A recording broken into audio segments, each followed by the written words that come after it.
The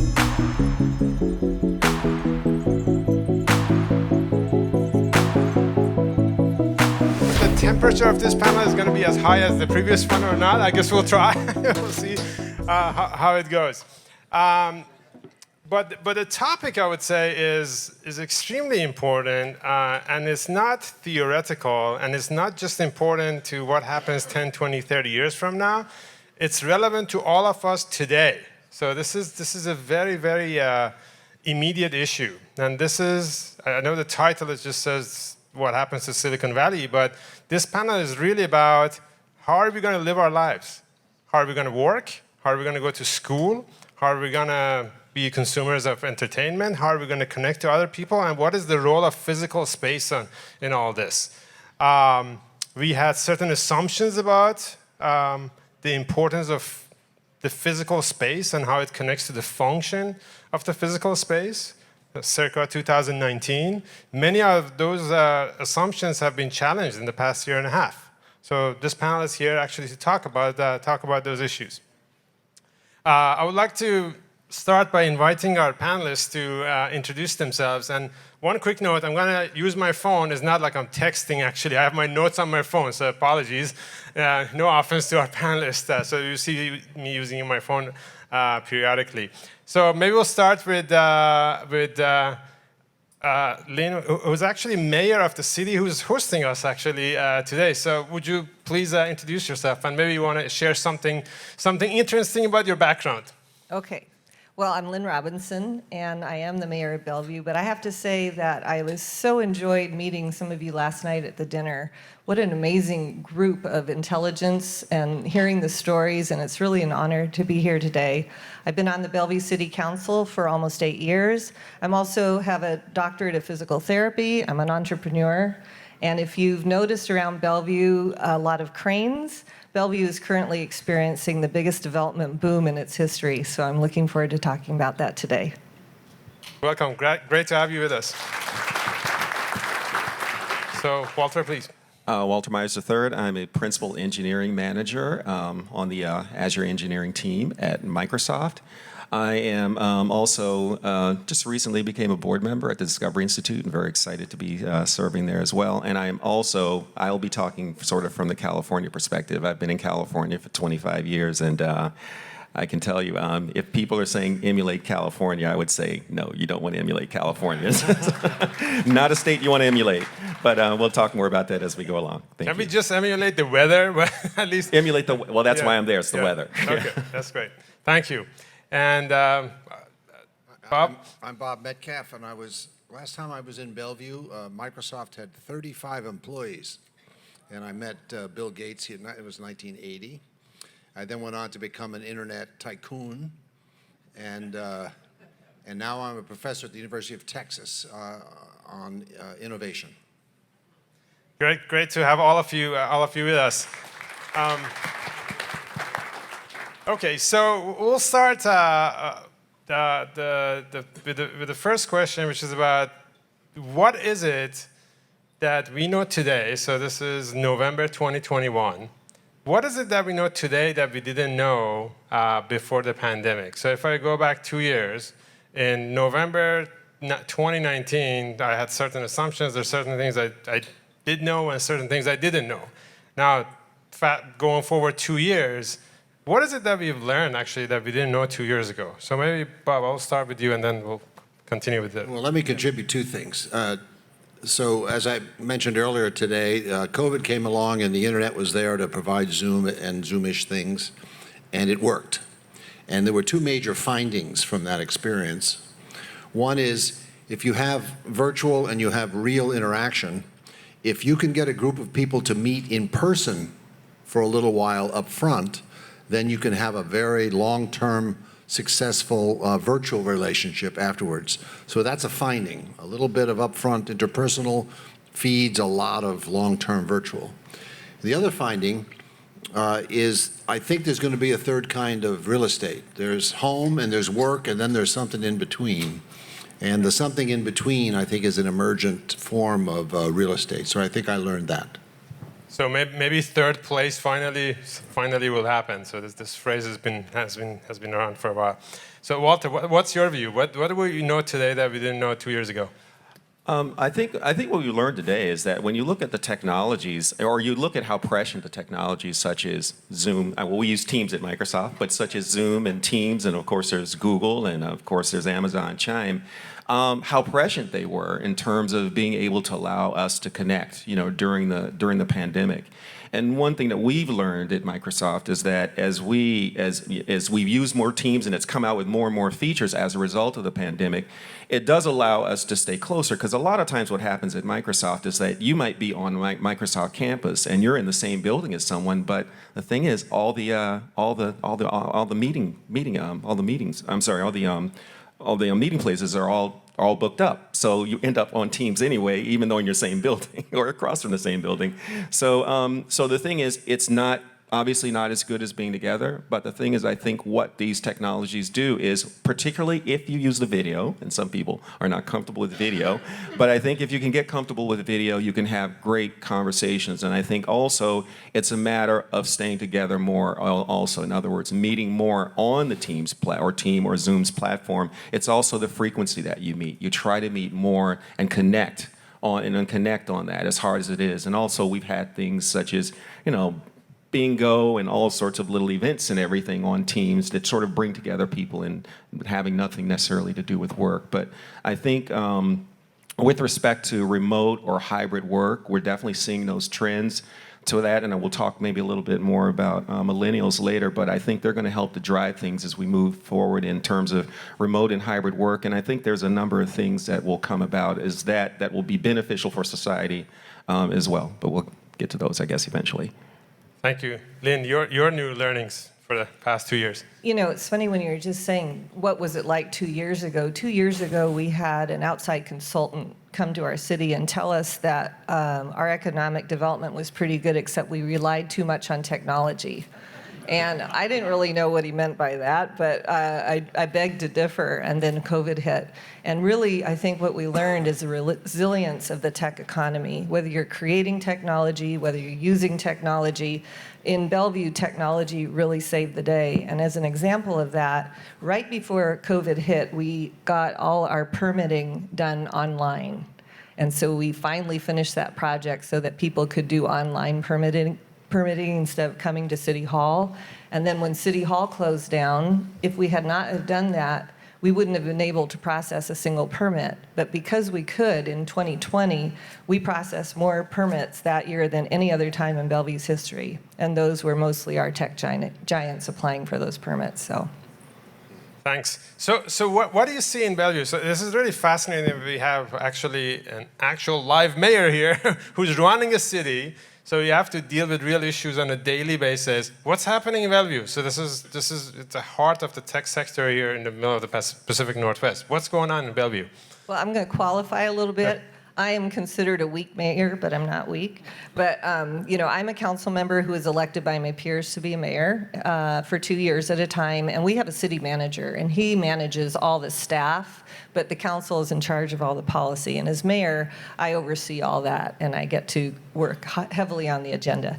But what's going on in Bellevue is just this incredible development boom. We're trying to increase the amount of housing going in as all these offices are coming in. And right now, the challenge that we have is that only 10% of the people who work in Bellevue live in Bellevue. So we have 100,000 people who commute in and out of Bellevue on a normal workday, pre-COVID.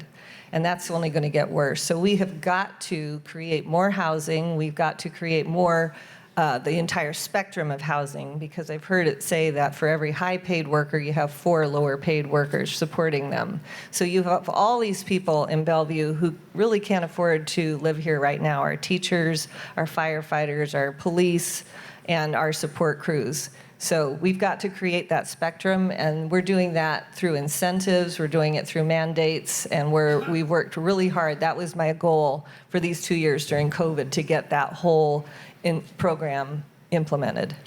Mayor, when someone says Seattle in reference to a tech hub, they're referring to Bellevue, Kirkland, Redmond. Is that right? I would say if they say the Seattle area, they're probably talking about Bellevue. But if they say Seattle, they mean Seattle. But yeah, I mean, the Bellevue, Kirkland, Redmond, we call that our innovation triangle. And the three of us cities together pretty much equal Seattle in size. Just as when you say LA, don't include Orange County. Yeah. This is a very interesting observation because we have a panel titled, "This is the end of the Silicon Valley," as in the space is no longer important, it's going to delocalize. And you had some opinions on the panel that this is going to be a lot more distributed, but we have an actual mayor saying that that's not the trend she's observing. People are coming in, new companies are coming into Bellevue to build buildings, new people are coming into the Bellevue area. So how do I reconcile these 2 points of views? Well, Austin's the same way. Austin is a construction boomtown now, despite what I just said. Yeah, I'd like to respond to that. And what I think is, I think if you look at the difference between what, say, Lynn is doing versus what we're doing in California, the California policies are really about very dense urban cores, such as LA and San Francisco. They're very much against suburbs and exurbs in California, just from a policy perspective. Now, I think that's the wrong direction for California, because if you look at California, 5.3% of California land is actually developed. But we have so in other words, what's happening is that they try to continue to densify and grow up urban areas such as LA and San Francisco, but it's very costly, it's very expensive to live there, and so you have people commuting in. They tried to do light rail and buses and those types of things, but the problem with light rail and buses is that your ability to get to a job will depend, your ability to get to a job will depend on your ability to get there. And if you're on only bus or light rail, that dramatically reduces your opportunity to take more jobs. So cars are just not going to go away. So I think where we should be looking at California more along the lines are things like such hybrid and remote work, because we have the connectivity. And then if people were, say, working at home or working 2 or 3 days a week at home and then in the office a couple days, then they can live out in the suburbs. And also, if you're living out in the suburbs, particularly lots of people are getting solar now. So if you say have solar and you have an EV, as I do, then I'm generating all my energy that I'm charging my electric vehicle with. So that can even help. When you think about it, why aren't the California legislators thinking about, well, wow, if this actually could be a path for us to reduce greenhouse gases by leveraging technology? But they don't tend to think that way in California. So what we really think they do, and I love reading great demographers such as Joel Kotkin at Chapman University, and there are things that California could be doing that with respect to building homes, because we need 3.5 million new homes. And that's what Gavin Newsom said he was going to build, 3.5 million new homes by 2025. And I think he's built 200,000, I don't know, something along those lines. So, but I just think the model in which he's doing, but it's so difficult to build a home in California. It's all the regulations and the policies and all those types of things that really make it very difficult. Whereas you can see from listening to Lynn, she's trying to do the right things to actually grow Bellevue and give people an opportunity to live here, or, of course, to work and do hybrid type work as well. So I think it really has to do with, from what she was saying, it's really about policy, I would say, right, Lynn? Well, I'm going to add to what you're saying, and thank you for that. I think the bottom line is people want to have a pleasant experience. And I'm from California, and so I'm a fan of California, but even my friends and family are leaving there because it's just not pleasant to be there where they are, and they can't afford to be where they want to be, would be pleasant. So I have a bottom line in terms of policy. I say whatever policy is good for a child is good for a city. So high public safety, a clean, healthy environment, access to parks and green spaces, access to a good public education. Those fundamental things are what really attract people, and the people that care about those things make good neighbors. So I think that high quality of life is really, in my opinion, what's necessary. So then I have a follow-up question for you, because what I hear from Walter and Bob is that their opinion is, kind of paraphrasing, that we're going to go to this mostly remote or mostly hybrid mode. So a lot of people will be working from home. They're going to be decentralized. So if this is going to happen, are you still going to invest in your downtown and build office towers? And are you going to have offices at all? Or how are you going to think about your downtown area, actually, or any downtown of any city? Yeah, well, I've talked to our large employers, and I've asked them that very question, because that is definitely on everybody's mind. And, why is Bellevue's office real estate so hot right now, if that is indeed the trend? And they tell me over time and again that they are very committed to the amount of space that they said they wanted to have, but how they're going to use it is going to be very different. So they intend to, the value of in-person, I think you alluded to this, is, collaboration, relationship building, onboarding, team building, and but workers tell them they can't do really good work in the office. A lot of these offices have open concepts. They get very distracted. And so they're reimagining what the office has to look like in order to encourage these workers to want to be there and do their best work. And yet, the hybrid work situation, they agree that they'll probably have split 4 3-day work weeks. And of course, the best part about it is the flexibility. If your child is sick, you can still work. And I mean, that for all the parents in here, that's always been a real hassle. So the flexibility part is going to be a real positive. But I do think, when you take your kid to get a fish at the pet store, first thing they ask you is, how big's your tank? And then you tell them, they say, I'm sorry, you can only get 2 fish, because that's what's a healthy environment. I think that's the same for office workers, and I think we've changed that calculus. So they know they need to provide more space per office worker. Yeah, so hybrid is a new thing. I guess I don't exactly remember the numbers, but maybe less than 5% of people were working remote before the pandemic. Now, after the pandemic hit, it went to more than 60%. Now it's come down. It's a combination, so it's a hybrid now. So that's one trend. But I would like to ask all of our panel members to talk about the trends that you think are going to be having staying powers. So we talked about hybrid. There's other things. There's Zoom fatigue. So, Walter, you mentioned being on video, but there's also a lot of fatigue associated with working remote. You talked about human connections, and that they're important. So we'll start with Bob, but what are the trends that you see that are happening right now that you think 10, 20 years from now, they're still going to be around? So these are not just the transitory impacts of the pandemic. Well, not only can you work at home, but you can work from Hawaii or Maine or Bellevue, places like that. So it's not just at home. It's you can go for a month on vacation, but no one knows. You can just keep working right away, and that works. We had an Airbnb in Tiburon, California, for a month, and but I was teaching a class in Austin, Texas.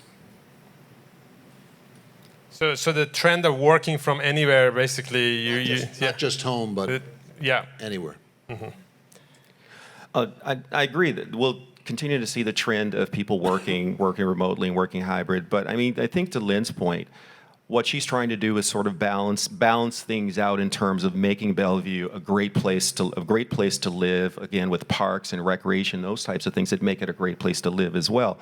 And I think you're seeing other cities as well doing very similar things, such as Austin, such as Nashville. I mean, you're looking at larger cities such as Atlanta as well, or you look in Charlotte, North Carolina, Research Triangle Park.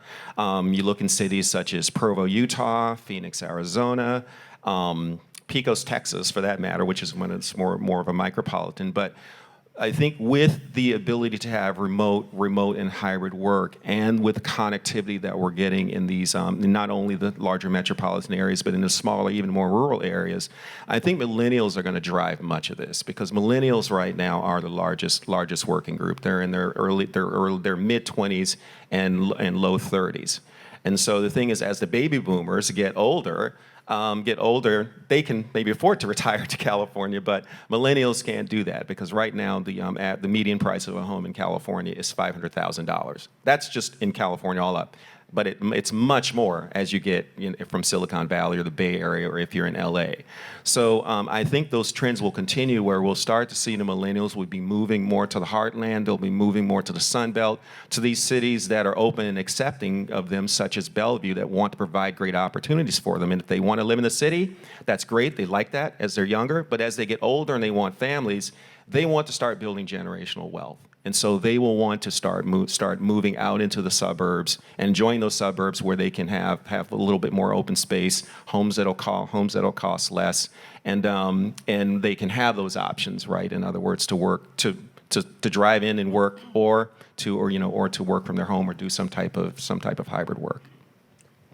Aline, I think you have some opinions about that population movement. So Yeah. what do you see? I think that's really interesting, and I don't think about the millennials quite so much because they don't like to be in Bellevue. They find it too boring. Oh, really? And so what we do have is a mature workforce, and I think a millennial who has a baby becomes a mature workforce. Yes. Their values change, and I would say that really the foundation of Bellevue's success is our public school system. So I think that everything you say is very true until you're looking for the best school for your kid. And then that dictates where you go. And we have, I hate to tell you this, but half the people who rent in Bellevue cannot really afford to live here. So they're paying more than 30% of their income toward rent, which is not a good idea. And yet they're here because of the schools.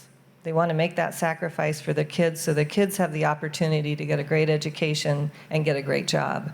So that's been the real driver, and that is why as people in Bellevue get jobs, lose jobs, change jobs, they stay here because they want their kids to stay in the schools. But is it possible that as learning goes online, people won't have to move someplace to go to the local school? They can study from I think the studies have shown that online learning is very inferior to in-person. I think that they will. Not for you, sir. I'm talking about for children. Wait a minute. So, and I live in the Irvine area, and Irvine is a little bit unique. I mean, Irvine is now a technology center in Southern California, and we're in Orange County, of course, one of the best counties. And but if you look at Irvine, Irvine has become a technology center. It's not a dense urban core, but it's becoming more urbanized. So the people who are younger want to live more closer in the urban areas. There are lots of apartments coming up and everything there. But I mean, and it's expensive, but it's not super expensive. But what we've seen in Irvine in particular is that, to Lynn's point, people come to Irvine because of the schools. So you have, particularly Asians, Indians and Chinese really love Irvine. And I tell you, the money that's coming out of China into Irvine, a new home that's selling for the list price, $1.2 million, they will easily bid up those homes $300,000, $400,000, $500,000 above and pay cash. So what we're seeing is that as the Asians many Asians are moving into Orange County, and they're moving other areas. They're moving other areas as well as the home prices go up. But what they really love about the Irvine area is recreation, the parks, especially the schools, and they are willing to pay to give their children the best educational opportunity possible. And of course, there's University of California, Irvine, and California is a great state with respect to the UC school system and the California State University school systems among the best in the world. Actually, I want to go back to education. This is a really interesting point, and I wonder if this is the Achilles heel of the future hybrid world. If I'm going to be tied to where my kid goes to school, then I cannot go work from Hawaii or New Delhi, because I got to be in the place that my kid is going to school, and I don't want to disrupt my kid's life. So, Bob, how is this going to work out if my kid has to go to school in Bellevue? How am I going to work from Berlin? Your kid doesn't have to go to school in Bellevue. You're going to use the internet, and they're going to take courses. My son and I learned how to program a computer together he from California, me from Texas, and the course was in Boston, and we took it. And so we're going to break this geographical connect. By the way, in Texas, if you're in the top 8% of your high school class, you're automatically admitted to the University of Texas at Austin. So 80% of our students are in the top 8%. There are people who now move based on school districts, but they move to bad school districts because they want their kids to get into the University of Texas at Austin.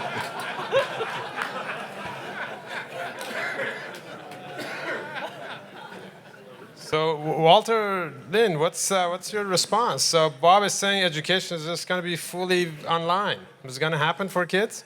No, I think I tend to agree more with Lynn. I think kids want to be together. I think kids want to be, and parents definitely want their kids to be in the best schools. But I think, and I'm going to sort of speak from the, give a little bit more perspective on California.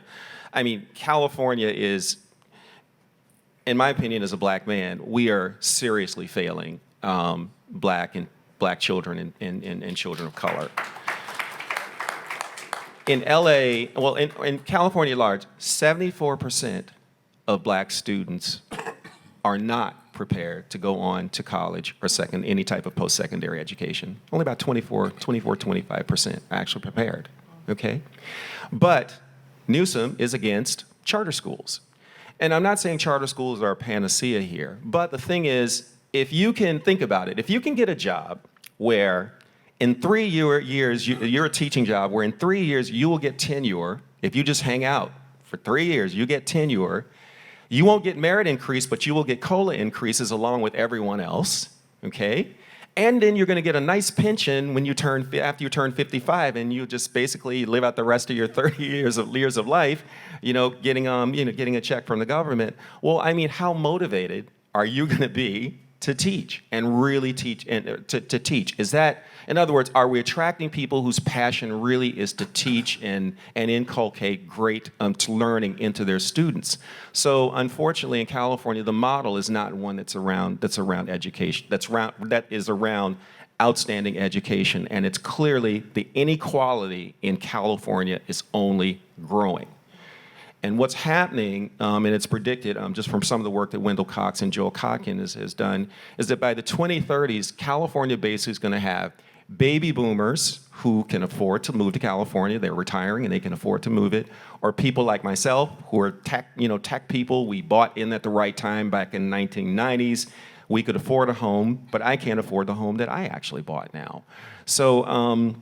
The thinking is that you'll just have the people who are the wealthy people sort of up here, and then you'll have the people who are actually serving them here in sort of a feudalist type system, whereas those millennials have hightailed it for other cities and states.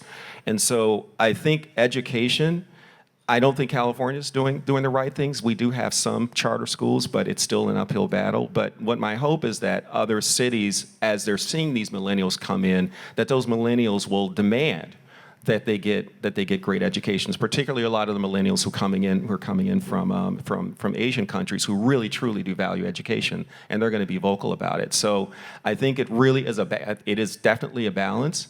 And I think that that these cities that are welcoming these millennials and welcoming people to come in and are really trying to give them all the benefits, those benefits of those cities that I talked about, such as Austin, Nashville, Birmingham, Alabama, Atlanta, Charlotte, Provo, Utah, Salt Lake City. I think that those areas are welcoming to those people and trying to give them the things that they want for their children and for their overall lives. I would agree with that. I think online learning theoretically is great, and maybe in the future it will be a successful thing for everybody, but what we have found in the Bellevue School District, it's only as good as your connectivity. And not everybody has access to the equipment that they need. Not everybody has access to good connectivity, depending on what neighborhood you're living in. We tried to work with our providers on upping the ability for people to get into good connectivity, and they're like, for a fee. There was no charity there, unfortunately. And if you look at the studies, there was a lot of mental health problems during the time that the kids were trying to learn from home and online. So these are things we need to address. It doesn't mean you can't address them, but they are really problematic right now. And I would never think that at this moment we should be just going to online learning for that age group. So let's assume that this future is going to happen. So we're going to delocalize to some degree. So 10, 20, 30 years from now, a portion of our lives will be remote. So I guess there's still debatable here between our panelists of how much of it. Maybe Bob says nearly 100%. Lynn is sort of funny enough, actually. So our spectrum is also geometrically placed here, but Lynn is probably less than 100%. What technologies are missing right now from this equation? So what is it that we need to make this future to be a good one for people that we don't have right now? We just heard a significant portion of the people in Bellevue don't have first-class internet access. So let's fix that. So number one, good connectivity. What else is missing here? So because I think there's an I don't want to speak for you, Lynn, but I think there's an undertone here that even if they had good access, for kids of certain age, you believe that in-person education is better than remote for a 10-year-old, even with perfect internet access. Absolutely. I mean, there's a lot of indicators on a child, and you've got to find a way to tap into indicators. How is that child doing today? Did they get their breakfast? Are they in good mood? Are they under stress? Really, the biggest deterrent to childhood learning is stress. The biggest stress in a child is unstable housing. And that's a whole other thing. But, you know, when you first suggested you might ask this question, I actually misunderstood the question. And I thought it was just like, what's missing from the conversation? And That's coming. Okay, then I won't answer that. Shortly. Okay, Yeah. never mind. Well, anyway, I think that, you know, our youth group in Bellevue came up with a program, an app that assesses your mental state by asking questions, and based on your answer refers you to information, or refers you to how to make an appointment with somebody, or refers you to a crisis line. And that was a national effort. I don't know how successful it is, but thinking along those lines, I think that's really interesting. Barbara, Walter, what technologies are missing right now that we would like to have, so to make this future a good one? So I'm guessing our goal is, if this future is going to happen, hopefully it's a good thing for the majority of people. But what's missing, tech-wise? I don't think there's any particular technology that's missing. I think the question is how is the technology effectively being applied? And I want to go back to education. Why do we not have more? In other words, when you look in the various school systems, and I'm sure Bellevue is doing very well at this. Do we have technology in the school systems regardless of where the school is placed? In other words, where I live in Irvine, I mean, my child's grown, but where I live in Irvine, will the access that students have at Beckman High School, that's one reason people come to Irvine High School, because Irvine because they want their kids to go to Beckman High School. And it's a great magnet school. But you can go 5 miles west of me in Santa Ana, and it is a completely different world. Why? Because it's mostly a Hispanic neighborhood area. So why do the children in Santa Ana not have access to the same technologies as the students going to Beckman High School in Irvine? I think that's something that we really need to focus on, is how do we begin to equalize opportunity from an educational perspective? How do we leverage technology? And what is it that we need to do in terms of changes of public policy where we can start to bring that to close that gap so that every child has the equal opportunity to education? You can't make people equal. I mean, that's just not possible, because people just aren't equal. And I just bristle when people say, well, everyone should be equal. It's like, well, do you consider yourself smarter than me? Oh yeah, I do. Okay, well, we're not equal. So, but I do think that we need to have equality in education and equality of access to technology. And I think that's, from a public policy perspective, something we definitely need to do much better at, particularly in the larger cities such as LA and San Francisco, where there is massive inequality. If you look at the Gini coefficient, in cities like San Francisco and LA. I mean, it's extremely high. I think for California, we're fifth. We're the fifth, like, lowest, right, in terms of Gini coefficient. So there is a huge, huge gap between those who have and those who don't, and the outcomes of those who are in the high income versus those who are basically the servant or the feudal class, if you will, of California. Bob, any ideas about technologies that are missing now? So I believe this is an area of intense innovation. And so we have to be careful when we offer judgments about it, that the technology may be different a month from now. So like Zoom must be issuing new releases every month, and Teams must be, and what's the one at Amazon? Amazon Chime. Chime. That must be innovating rapidly. So the answer to the question of how good online learning is changing rapidly right now. So we have to be a little bit careful about prognosticating. So since I'm a tech person, I think I'm licensed to ask this question. What's going to be the role of metaverse in all this? So we'll start from you, Bob. You've seen the recent announcements. You could define metaverse as you like. So perhaps you could actually define it for the audience. I think that would be interesting to sort of hear your definition, because there's various definition of metaverse. But it is very related to how we live our lives and the connection to the physical location. So what's your view of, what's your definition of metaverse, and what's your view of how this is going to relate to our topic of conversation? Microsoft just not Microsoft. Facebook just renamed itself Meta, right? Yeah. Is that the same thing as metaverse? You think? Related, yeah. That's why apparently they did that. Augmented reality Yeah. and virtual reality, and there's all those reality things. Is that what metaverse is? So let's say there is another layer above our physical layer of being that we can, if we wanted to go in there and do things there, including talking to people, going to school, going to work, but we'll interact with other objects and other people who are reflections of the physical world in this one layer above. So what do you think about that? I think that's part of this fierce innovation that's now going on right at the front end of the internet. So those primitive facilities of Zoom will become the metaverse, so that if you're doing a study of volcanoes in Hawaii, you can go to Hawaii from your own house and see the volcano. Would that be something you'd do in a metaverse? Theoretically, I guess could be possible. Yeah, so the metaverse is one of the potential enhancements to this front-end learning capability of the internet. But I can't tell you about the details because they're going to be surprising. Walter?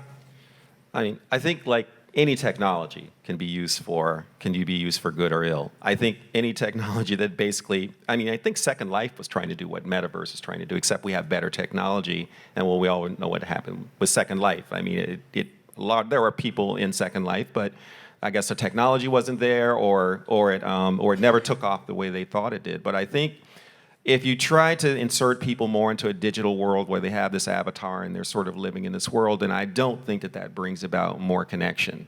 I think with respect to what Bob had said, if it's something that is more educational and provides more educational opportunity or more access, or in other words, the ability to visit a Hawaii volcano as if you were there, I would like to have a window in my home where it just shows Carmel, right, off the coast, looking at Point Lobos off Carmel. I would love to have that. I think that type of technology is great, so that'd be great. The great metaverse thing. But I think things that bring people more into a virtual world as opposed to interacting with other people, I think we've seen the problem with that, particularly with young folks and how they're just glued to their Instagram or WhatsApp and those types of things. I don't think we want to continue those trends. So I think this is quite consequential, because I have two options. I can go to downtown Bellevue, to Lynn's city, and have an office, a physical office there, and meet my colleagues over there. Or I can live in Bangalore and meet my colleagues in a conference room in Metaverse, so I don't have to be in Bellevue. So it's quite actually relevant to this conversation. So what's your view, Lynn? How is this going to work out in the next few years? Are we going to still come to an office in Bellevue, or are we going to be decentralized and go to office in metaverse? I think whatever makes people happiest is what's going to happen. And I don't know the answer to that, but I know some of the smartest people are working on this. So a lot of things are possible. You know, you can release endorphins with VR. You can, you know, have opportunities to feel like you're walking if you are in a, you know, have a spinal cord injury. There are so many wonderful things that can happen with this technology. There's also a lot of pretty crummy things that can happen.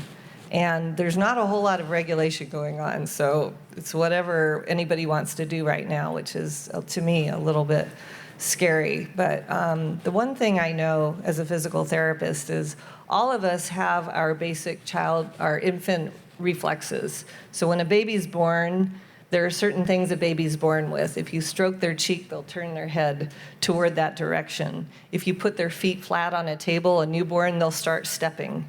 If you do this on their stomach, they'll cross their arm over. And these are things that we still have, but as our brain develops, we go beyond that and we override them.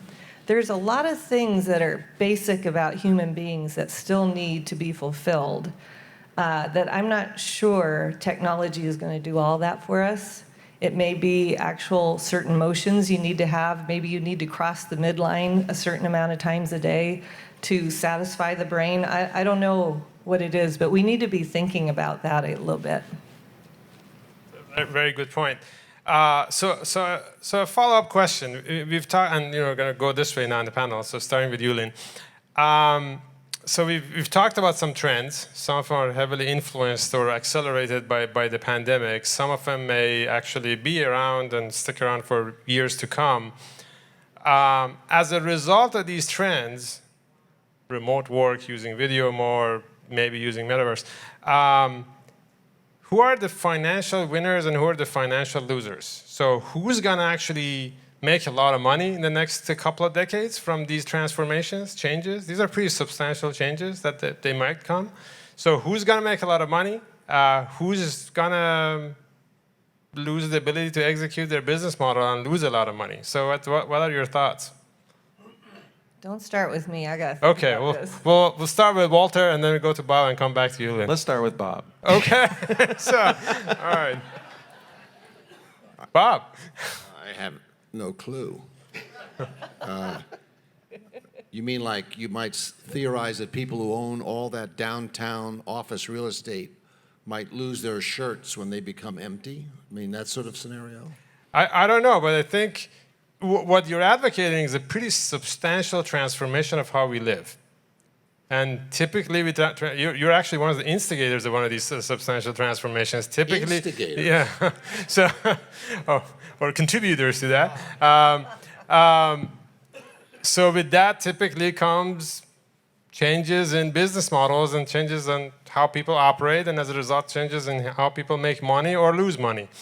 So the question is, if this transformation comes, that I don't actually have to be in a particular physical location to work, go to school, socialize, go to a bar, how this is going to impact economically how businesses operate? Like, where is the positive impact? What's the negative impact for various types of financial activity we are involved in?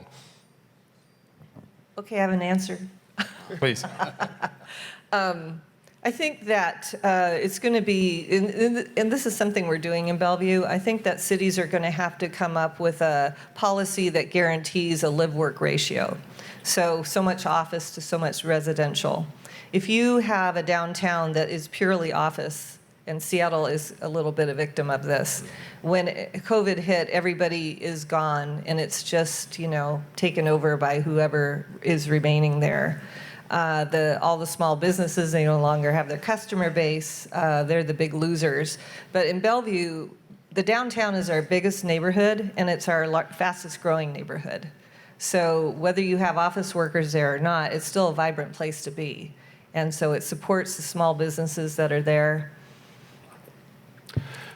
I mean, I would say as you know, as technology continues to grow, and it's really interesting when you look at the numbers in terms of cloud adoption.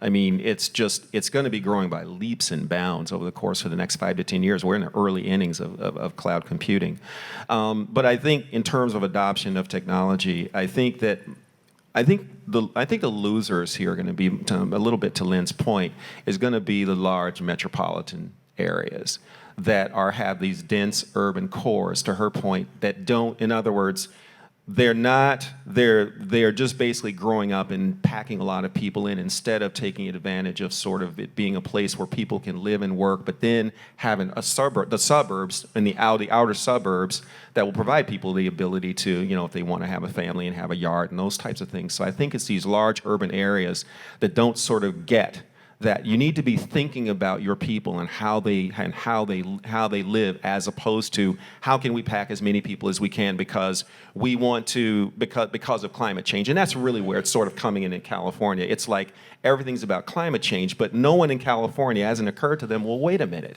If we had a balance of these things, and if we were to actually open up the suburbs in terms of bringing down these regulations, okay? It's very difficult, very expensive to build a home in California. If you were to bring down some of these regulations and environmental things that really not serving the city, then you can start to build out those suburbs, and then you can start to say, okay, let's make sure that as we build these suburbs, everyone has solar on their home. Let's start really looking at these technology, building out, you know, broadband and those things so people have ready access to broadband so they can work from home and do the hybrid type of work. And in that sense, they actually are, you know, we're lowering greenhouse gases because if solar's charging your car, right, and it's an EV car, then, you know, it seems to me they should be doing those things as opposed to investing billions of dollars into things like light rail and buses. And the thing is, I think thoughtful cities are thinking more about those things in terms of quality of life, which Lynn had talked about earlier. So I think a lot of these, why people are moving to the cities, you know, such as in the Heartland and in the Sun Belt, I think those are going to be the cities that over time, as they're adopting technology and being thoughtful about how they create their communities, it's going to be those big cities like San Francisco, LA, New York City, Chicago. I think those are going to be the losers. Thank you. So we've talked about some trends, and I think it's no surprise to the audience here that this is really top of mind for many people of what happens to the future of work, what's happening to the future of location, education, obviously top of mind for everybody, whether it's K-12 or college. So this conversation is happening, the discourse is present. So it's a question for all panel members. What is missing from this discourse that we're having globally right now? What is the main, what are some of those really important things that we should be talking about right now that we're not talking about? I will start with you, Lynn. My answer may be different from yours, but you know, as somebody in government, I look around me and I look at our state level, I look at our federal level, and how many people in those positions of making policy really understand technology. I mean, we had quite a show when Facebook went to DC and had conversations with Congress, and some of the questions that were being asked, it was like, wow, the disconnect was just amazing. So how can those people possibly make policy? How can they make policy that's good for tech and good for the people using tech when they don't really understand all the implications of that? I think what's missing is having people who understand it, who can collaborate with our tech employees and employers and come up with some kind of parameters as to, you know, what makes sense, because it's really a free-for-all right now. And you think about how many times an individual looks at their phone. I mean, even in the poorest parts of Africa, people have cell phones, and how much information they are fed and how that might affect them and change the way they view the world. I think it's something we need to think about, but I think you all need to think about running for office, because we don't have a lot of people in my position who know as much as we need to know. Yeah, so actually just related to that, I was close to the border of Eastern Congo in refugee camps that had basically no water or food, but people had cell phone with connectivity, so they could actually check the news, which is mind-boggling. Go ahead, Walter. Yeah, what I can tell you with certainty is that virtually, to Lynn's point, virtually no people in Congress, and of course people in Sacramento and California, know anything about economics. They don't know basic economics. So the thing is, when they're making laws and policy in California, they never think about it from the perspective of the business person because they've never signed the front of a check, a paycheck. They've never provided a job. You look at people, for example, like AOC in Congress. I mean, here's a person who goes to a $30,000 to $50,000 Met Gala, right, that only rich people can go to with a tax the rich on the back of it. And it's like, well, wait a minute. It just doesn't make, why are you even at that gala, right, if you're so against the rich, the people who made it so you could even be there. So I think, and you look at the policies that are clearly that are coming out of Congress, and in my case, California, they're not smart. They don't understand business. They don't understand economics. So the policies and the laws that they pass are detrimental to our country. And so I think we should be talking more about who are the people that we are actually putting into leadership.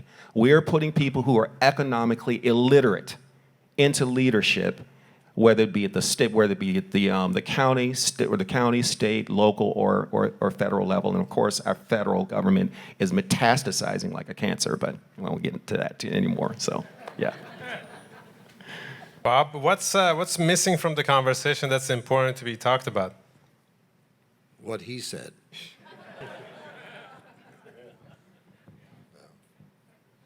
It's just going to get me depressed if we talk about politics. Sorry about that, Bob. Yeah. I agree with you. Well, I'm an optimist. I think despite all the problems that we've talked about, I think we'll overcome and we'll do better over time. So I would like to sort of maintain a sense of optimism. Maybe slightly foolish, but I'm definitely optimistic that we'll do better. How about this Roaring Twenties idea that we heard this morning?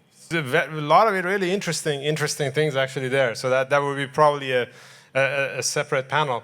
Now, having said all these, I want to go through the panel one last time before we open it to a couple of questions from the audience.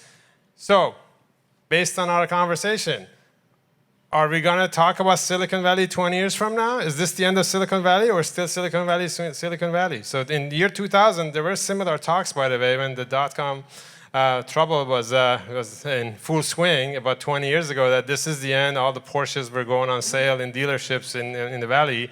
It did not end Silicon Valley. So is this the end of Silicon Valley, or this is just a blip? Don't be silly.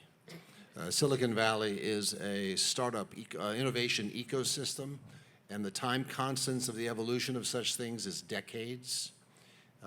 So California would have to continue screwing up for another 20 or 30 years before they manage to kill Silicon Valley.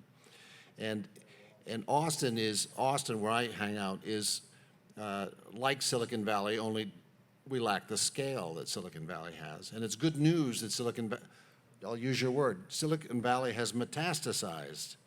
And now it's in Bellevue, and it's in Austin, and it's in all those cities that you rattled off before. And this is good news. That just means innovation is spreading, and we want it to spread. So I guess I'm arguing against being for Austin against Silicon Valley. No. It's good news that both of them are into innovation, and no, Silicon Valley is not going away anytime soon. So Silicon Valley is going to be there, and we're going to have more of them around the world. Is that, yeah. Walter, what's your opinion? No, I agree. We're going to have more Silicon Valleys. We're going to have areas of innovation around the country, and I think the millennials are going to largely drive that because they're pretty demanding, and they're going to demand it. So especially as they get older and have families, they're going to definitely have a say-so, and they will be our leaders in the next 10 to 15 years. So I do think as we move forward, we will definitely see that there will be plenty of Silicon Valleys. Probably will always be a lot of great leadership coming out of Silicon Valley and California, but there'll be a lot more Silicon Valleys as well. Ben? Yeah, I mean, what made Silicon Valley what it is? Really good education there, became a hotbed of innovation, a lot of funding. I mean, one thing good about California funding laws, it's much easier to get funded as a startup in California than it is in Washington. So, I mean, these are the things that created Silicon Valley, but it grew so quickly. I don't think they did their homework. I mean, I lived in that area before it became what it is today. And, it's a beautiful valley. It's cowboy land there. And they just built really fast without a tremendous amount of thought because there was such a demand. And I think now, to Walter's point, that millennials and the employees all have so much more choice as to where they want to live, whether they want to work remotely or in person, and what it is that they're looking for, and having far more options and more Silicon Valley type opportunities. I think cities are going to have to reinvent themselves with that high quality of life. And I think Silicon Valley needs to kind of re-examine itself just a little bit in that way, especially with housing. Thank you. Okay, so we have time maybe for one or two questions from the audience. So if you could please come to the microphone. We have, yeah, please. Check. Thank you. Walter, thank you for your insightful comments on education. Appreciate that. I chair an educational foundation. Mayor Lynn, public safety. How do you separate yourself from the anarchy in Seattle? We see on the news. I know a Seattle policeman, and morale is devastated there. If you could comment on this defund the police nonsense. Yeah, well, I think the voters spoke on that idea. The people who wanted to defund did not win their elections in Seattle. But I would say that in Bellevue, the unique thing is we collaborate with our police. And when we start having issues, whether it's with homelessness or whether it was Black Lives Matter protests or Stop Asian Hate issues, all the things that dramatically affect a city and the psyche of a city, we sit down with the police and we say, what do you need to do your job? What do you need to do to allow freedom of speech? And then at the same time, protect the people who are expressing themselves. So we actually have our police to protect our protesters. So I think that we have a good rapport with our police. We provide them what they need for them to do their job effectively and safely, and I think that's a big difference. Thanks. Another question, please. So I'd be curious in your thoughts about the role as human beings that ownership of property, whether it's ideas or tangible objects, and how changes in technology are moving one way or another in terms of, like, I can imagine a subscription-based world where I own nothing but just have Netflix and iTunes and all my apps, versus another side where I do own and control everything, and just there's sort of fundamental nature of humanity and what is good for people with regard to ownership, private ownership, versus sort of public communal access to services. And just want to hear your thoughts. Well, I think your question goes deeper. I mean, do we need to own a house? We have Airbnb. What do we need a house for? With respect, I think that, and again, it sort of goes back to the millennials. The reason the millennials are migrating to where they are is because as they get older, it's primarily due to home ownership. Let's face it. Home ownership is, for most families, that's their generation. That's how they build generational wealth. That's how they build wealth. So the thing is, home ownership is very important. And if you look in California, I think home ownership within a minority population is like, I think Hispanic is like 40%, and Black Americans in California, it's like 30%. I mean, it's very low. And so the thing is, what you want, I think typically what you want is to have somewhere in the neighborhood of 60 to 70% home ownership in any particular area is sort of the expectation. And the thing is, that is how you build wealth. Also, stable families come out of home ownership. And so, and also another statistic on home ownership is that people working they're typically 2 or 3 people in a home that are working, whereas in an apartment, typically there's only one person working. So there's a greater ratio of people actually working and being productive in homes. I don't know why that is exactly that way, but I think home ownership drive stability. And I think that's always been very important in our society, is home ownership, to own land, to own a home. I think those are very important things. Just one last quick comment because we have to wrap up. Please, just quick, if you like. Can I ask just a quick question of Lynn? I'm sorry, we're at time, so we need to, but just super quick if you have a last comment that I you was wanted just to going to mention. say, you're describing the shared economy, which is a great idea, except that equity rules the day. So you need to change our system of wealth and what provides that. All right, thank you very much, all of our panelists. Appreciate it. And hopefully they're around so you can ask them questions during the break.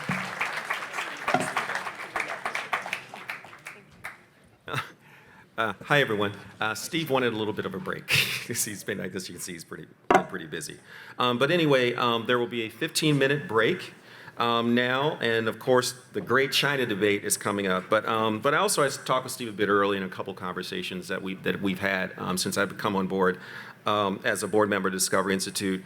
But I just want to expand a bit on just comments that Steve made earlier about different views represented here at COSM.